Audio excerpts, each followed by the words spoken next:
호모 헌드레드라고 들어보셨습니까? 100세까지 사는 일이 흔해진 것을 뜻하는 신조어입니다.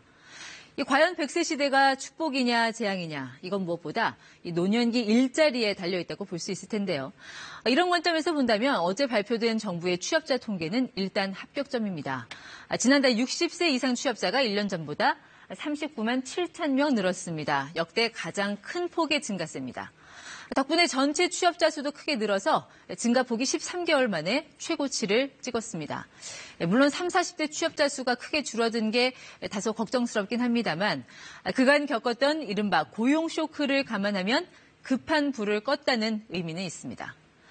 그런데 어디서 이렇게 일자리가 늘었나 들여다보니 눈에 띄는 건 서비스업입니다. 서비스업 하면 가장 먼저 떠오르는 게 동네 식당이나 카페 같은 곳들이잖아요. 요즘 이런 자영업자들 많이 힘들다고 하는데 사정이 좀 나아진 건가? 그렇진 않습니다. 일자리 대부분이 보건과 사회복지 서비스업, 정부가 주도하는 공공행정 분야에 집중돼 있습니다. 지난해 10월 정부는 공공부문의 단기 일자리라도 많이 만들라고 독려했었죠. 일자리 통계가 나빠지니 어떻게든 숫자를 높여보고 싶었을 텐데 이 세금을 써서 급히 만든 일자리다 보니 상당수가 취업자들 기대치와는 거리가 멉니다. 어떤가 하면요. 빈 강의실을 돌아다니며 불을 끄고 한 달 30만 원 남짓 받는 일명 에너지 지킴이란 게 있고요. 해외 라텍스 제품 구입자를 찾아다니며 라돈 방출량을 측정하는 일도 청년 일자리에 포함됐습니다. 당장 실적에 급급한 채용이다 보니 단기 일자리란 게 한계입니다. 2달 이하인 일자리가 가장 많았고 6달 이상 채용한 곳은 전체 68개 기관 가운데 5개 기관에 불과했습니다. 혹시 이 영화 기억나시나요? 1999년 칸 국제영화제 수상작 로제타입니다.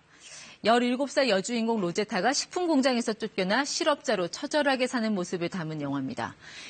이듬해 벨기에 정부는 청년 실업 문제를 해소하겠다며 이른바 이 로제타 플랜, 이런 정책을 실시했는데 질 낮은 단기 일자리만 양산하다 결국 폐기됐습니다. 우리도 이런 전철을 밟지 않으려면 무엇보다 질 좋은 일자리가 많은 제조업을 키워야 합니다. 이 업체 잠시 보실까요? 병원이 환자의 엑스레이와 CT 사진을 전송하면 3D 프린터로 치아 틀과 임플란트가 만들어져 나옵니다. 제조업과 정보통신 기술을 융합한 이른바 신제조업 사례입니다. 17년 전 16명으로 시작한 이 회사, 지금은 230명이 일하는 곳으로 성장했는데요. 시사하는 점이 많죠. 순차적으로 하고. 올해 2019년은 경기가 하향 국면이라는 전망이 지배적이어서 이래저래 걱정이 많은 상황인데요.